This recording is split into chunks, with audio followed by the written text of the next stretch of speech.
being homeless is like being a ghost. You're in society, but you're not part of society. I used to coach football for my kids and some of my older kids and things like that. And yeah, I would walk by people that I've known in the community for years, and they would turn the other side, and walk away from me. The guy that was handling this was Marcus. When I first met him, I just got into drug court. And part of that program and to get my kids back, which my kids were in foster care, was to have a stable housing.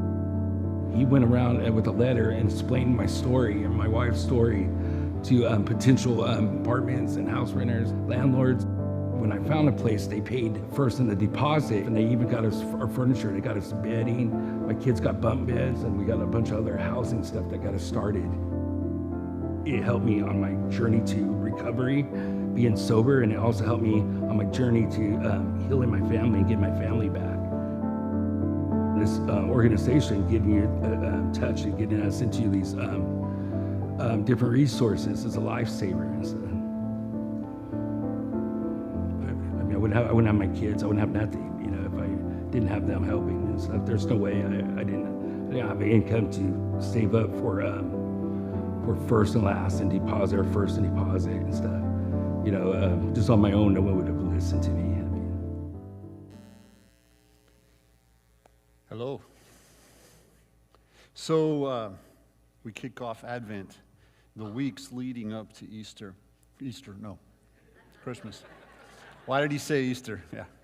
It's funny how words change. It is Christmas coming. And over the years, we have done what's called the Advent Conspiracy. This year, however, conspiracy has kind of taken on a new term, a new thought process behind the word. And so we've changed our wording a little bit to Operation Advent, same thing, but we're not conspiring.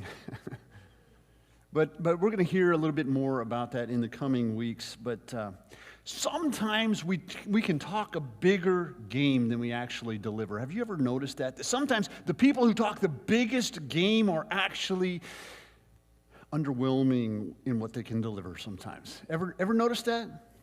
So back in 2009, we were in the process of planting a church, and I went to visit a church in Independence, Missouri. And the church was called Epic Church. Epic Church. And so they did some neat things. Their logo was really cool. Their mission statement was this: to make heaven crowded. I want to get behind that. That's great. Let's go make heaven crowded. And I showed up at the Epic Church, and it had a storefront that. One of the things you have to understand, in Kansas City, if you've ever been there are these facades on the front of buildings that make them look so big and so incredible. So these huge facades, all of the storefronts have these massive facades. And on the inside, it might be a lot smaller than it looks like on the outside. Well, Epic Church had this beautiful building with this great big facade, and you step inside, and it was really pretty, but it was much smaller inside than it looked like on the outside. And the crowd it was a new church. There weren't many there. And the singing, the worship was good. It was good. It really was. But it wasn't great. It was good. And the preaching, it was good. But it wasn't great. It wasn't incredible. And then the pastor at the end of the service got up and he said, I hope you've enjoyed your Epic Church experience. Your Epic Church experience. And I thought to myself, that was underwhelming. I mean, if you call it epic, it should be epic, right? There should be fireworks. There should be something happening that's just beyond, that'll blow your mind. But it was good. But it just wasn't epic. Now, reality is the church is still there. I rode through Kansas City on my motorcycle trip, and as I went through Independence, I looked over, and sure enough, there was Epic Church still doing their thing. And it's grown, and they have a second campus, and it's doing great things. They're making heaven crowded. Sometimes we talk a bigger game than we can deliver. Even I do that sometimes. I know you would never suspect that I would do that, but even I sometimes talk a bigger game than I can deliver. But you know who never talked a bigger game? God. God always uses such small things. God always seems to play it small. The God of all creation who hung the stars in the sky, who laid the foundations of the earth. I stood in Hawaii on the beach and watched the ocean roll in and thought, wow, what a powerful God set the boundaries of the sea. God could overwhelm us. God could wow us pretty easily if God wanted to wow us, right? But for some reason, God uses these small things. He's not interested in wowing us. Here's the thing. For some reason, on planet Earth, we think that the best thing in the world is Taylor Swift. I don't know why. Any Swifties out there? Nobody. Not one hand went up. Not one. Oh, there is one. Peter. Woo. So Taylor Swift is like, she has been on the top of the charts for 87 weeks. 87 weeks, including last week. I mean, she's incredible. And we're wowed by Taylor Swift. She started dating a football player, Travis Kelce. He's a Chiefs player. And when she started dating Travis Kelce, people found out that she checked in to the Chiefs Stadium, Arrowhead Stadium. And when she checked in, 67% of female viewership went up, just like that. She checked in, and suddenly all these women are, let's turn on the game. And they're watching the game. They don't care about the game. You know what they want to see? They want to see a picture of her cheering in the background. Travis Kelce, his jersey, they sold 400% more jerseys of Travis Kelce that day. What? 400%. Travis Kelce, overnight, his Instagram, he got 300,000 new followers overnight on his Instagram. Swifties, here's the deal. If Taylor Swift likes him, he must be great, right? Be like Taylor. Well, it gets bigger from there. Travis Kelce and his brother Jason have a podcast. It went to #1 just like that. Let's go back to my motorcycle trip. I'm traveling through Colorado. Hey, you laugh. It's not that funny. Traveling through Colorado. And it's been a great day on the bike. I come into Boulder, Colorado. I'm going to have dinner. I'm kind of tired. I don't think I'm going to pitch a tent. I'm going to go find a motel. And so I go to Days Inn to check in at Days Inn. I just found a hotel. And sure enough, every room is booked. Okay. I'll just go somewhere else. Well, let's call around. They call around. Every room is booked. What's going on in town? Well, there's a Taylor Swift concert in Denver. It's in Denver. And so they said, we're going to call and try to find you someplace. And they said, as they're calling around, and I'm trying to call around, it turns out that every place, every hotel, motel was booked within 100 miles of Denver, Colorado. Even the campgrounds were full. There were 2 concerts. There was one night, and then the next night was Taylor Swift, 2 concerts in a row, and Snoop Dogg. Any Snoop Dogg fans? Seriously? Here's the deal. Every place was booked. There was no place to be that night. I jumped on my motorcycle and I drove north the whole way to Cheyenne, Wyoming, to spend the night somewhere, just because there was no place in Colorado left. Thank you, Taylor Swift. One and Snoop Dogg. So Colorado said it was worth $140 million to the state's revenue from those 2 concerts. Nationwide, it's estimated that Taylor Swift's impact on our country with this particular concert that she was doing, you think I'm preaching Taylor Swift, right? $5 to $10 billion impact on our country because of her concerts, from people traveling and flying and staying and eating and all of these things. We are really impressed with a decent singer, Taylor Swift. I mean, she's fine. She's fine. I can name a song. She's good. But But it turns out God isn't very interested in impressing us.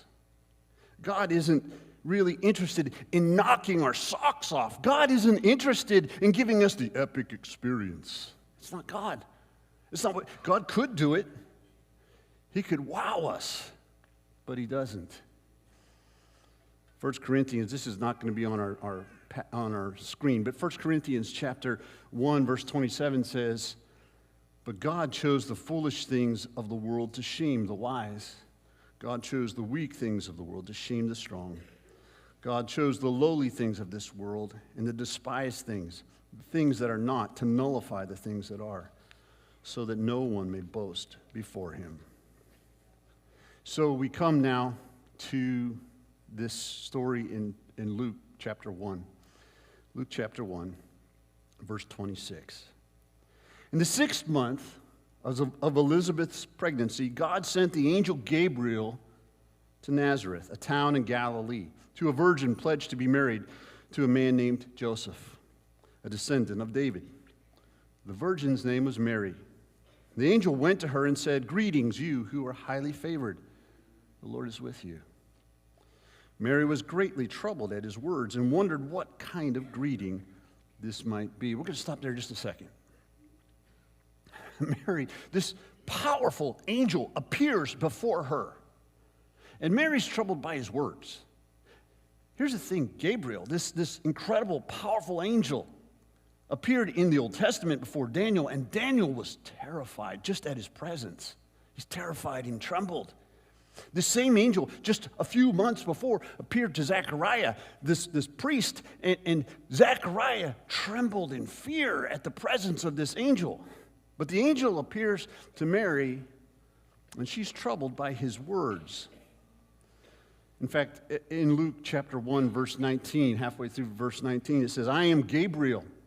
I stand in the presence of God, and I have been sent to speak to you and tell you this good news." This is when he was telling Zechariah that he would have a son named Jonah. This powerful angel stands in the presence of God.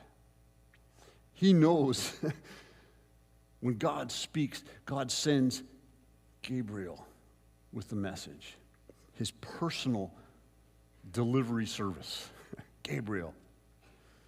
But now he stands before Mary, and she doesn't seem to be terrified at his presence. She's more frightened by his words.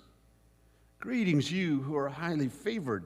The Lord is with you." What a strange thing to say. The Lord is with you. Verse 30. But the angel said to her, "Don't be afraid, Mary. You have found favor with God. You will conceive and give birth to a son. You are to call him Jesus. He will be great and will be called the Son of the Most High. The Lord will give him the throne of his father David, and he will reign over Jacob's descendants forever. His kingdom will never end." "How will this be?" Mary asked the angel, "since I'm a virgin?" The angel answered, "The Holy Spirit will come on you, and the power of the Most High will overshadow you. So the Holy One to be born will be called the Son of God. Even Elizabeth, your relative, is going to have a child in her old age, and she who was said to be unable to conceive is in her 6th month. For no word from God will ever fail." "I'm the Lord's servant," Mary answered. "May your word to me be fulfilled." Then the angel left her. Before we go any further, that verse 37 hit me this week. I don't know if you read the Christmas story over and over, and you're familiar with this story of Gabriel, this angel appearing before Mary, but for some reason, those words in verse 37 hit me fresh today as I was thinking about what to share with you today. For no word from God will ever fail. If anybody would know that, it would be Gabriel. He's the messenger, the personal messenger of God. And he says, if God sends you a message, it's going to happen. You can rely on it. He's done this over and over for thousands of years. He knows if God sends the message, no word from God will ever fail. It's quite a claim. I'm certain that the words that Mary heard didn't always seem to be true. The words were, "The favor of God is with you." I'm sure that you who are highly favored, I'm sure she didn't always feel highly favored by God. Think about just even how it started out. You're going to give birth. And she goes and she's going to talk to Joseph, her betrothed, this man that she's going to marry. And she could lose him based on just the fact that she's pregnant. And it would make sense. Didn't feel favored that way. And then it came time for the baby to be born. And rather than being born in her home with maybe a midwife to help, she instead had to walk at least 70 miles from Nazareth to Bethlehem. That's a long walk when you're pregnant. Not that I would know. But it's got to be a long walk. It's at least 70 miles as the crow flies. And so she's walked, she's exhausted. And now it's time to give birth. And Joseph looks around and he's trying to find a place to stay, but there is nowhere to give birth. And so they go to the manger, to the stable. And there was nobody there to help but Joseph. And she gave birth there. Being favored by God doesn't mean that you get a great delivery room. Doesn't. She, within a short period of time, would have to flee with Joseph and the baby and Mary. They would all flee to Egypt because King Herod was looking for them to kill Jesus, to kill the child, because he was a threat to the throne of Herod, or at least Herod thought so. And so they would flee to Egypt. They were now refugees, running for their lives. Does that feel like the favor of God is upon you? You have to run for your life. You're a refugee. And yet, the favor of God, the angel said, was on her. At some point, pretty quickly in the gospel story, we discover that Joseph is no longer around, that somewhere along the line, within the first 10 or 12 or so years, Joseph has died. And Mary would go on. She would have 5 boys, Jesus, and then Joseph's sons, the 4 others after that, Joseph's sons. But somewhere along the line, Joseph died. And he's gone from the story. The favor of God doesn't mean you will never experience loss and grief. She experienced tremendous loss and grief. And Joseph was taken, I'm sure. More. Jesus' fame then began to spread. He began to teach and preach, and the people who were of lowly status, the humble, they loved Jesus. He was everything to them. But the people of power and the people of prestige and the people with wealth, they didn't like Jesus so much. And she began to fear. Mary began to fear for Jesus' life. Some of you might know what it's like to fear for your child's life, whether it be from an illness or from serving somewhere, or you fear for your child's life sometimes. That doesn't feel like the favor of God is on her, as she feared for his life. She would know tremendous pain as she saw him hanging, Jesus hanging on a cross, tortured and dying. Simeon, way back when they took this baby Jesus to the temple early to have him dedicated to God, Simeon the prophet said to her, "And a sword will pierce your own soul." In other words, Mary, angels will rejoice, but the sword will pierce your soul. This will hurt you who are highly favored. Right? What does highly favored mean? Does it mean a lack of suffering? Does it mean wealth? Does it mean that your life is filled with convenience and comfort? No, it doesn't mean any of that, does it? Mary is the single most unlikely person to play a role in God's redemption of humanity that I can even think of. Why would God choose her? But over and over again, we see that God does the unexpected. God uses the littlest things to bring about his intention in our world. God uses the smallest things, the smallest acts, the smallest people to bring about his intention. Mary, was not a princess. She wasn't a person of wealth or power. She wasn't a name. She was a nobody. But she had a couple things going for her. She was humble and obedient. And I can only imagine, but I imagine God said, I can work with humble and obedient. And so God used her and gave her his tremendous favor. Mary says, I'm the Lord's servant. May your word be to me fulfilled. Someday, years from now, believe it or not, nobody's going to remember the name Taylor Swift. It'll happen, I promise, long after us. But it'll be a forgotten name. But you know whose name will not be forgotten? Mary. Mary. She was willing. Someday your name might be forgotten too. If they're not going to remember Taylor Swift, they're probably not going to remember Jim. But no matter how small and humble you and I, can be vessels to bring God's intention to the earth. No matter how small, no matter if people remember us or not. What is God's intention for us? We're going to flash forward to John chapter 15. Flash forward, John chapter 15, verse 9.